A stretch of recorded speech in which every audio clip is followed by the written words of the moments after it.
હર હર મહાદેવ.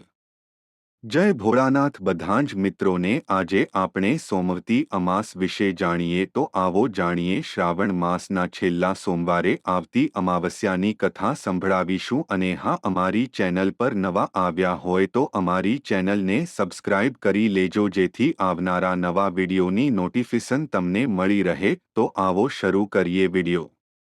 વૈદિક કેલેન્ડર મુજબ આ વર્ષે 2 સપ્ટેમ્બરના રોજ સોમવતી અમાસ છે.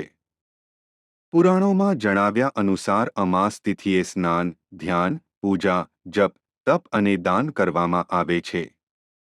જાણો શા માટે. સોમવતી અમાસ પર ગંગા સહિત પવિત્ર નદીઓમાં સ્નાન અને ધ્યાન કરવામાં આવે છે. તેમજ પિતૃઓને અર્પણ કરવામાં આવે છે.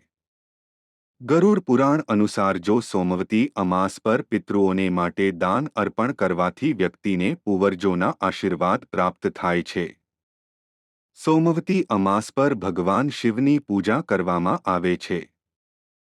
વૈદિક કેલેન્ડર મુજબ આ વર્ષે 2 સપ્ટેમ્બરના રોજ સોમવતી અમાસ છે. જો તમે પૂર્વજોના આશીર્વાદ મેળવવા માંગતા હોવ તો સોમવતી અમાસના દિવસે સ્નાન અને ધ્યાન કર્યા પછી પિતૃઓને જળ અર્પણ કરો અને ભોજન કરો. સાથે જ પૂજા, જપ અને તપ પછી આ વસ્તુઓનું દાન કરો.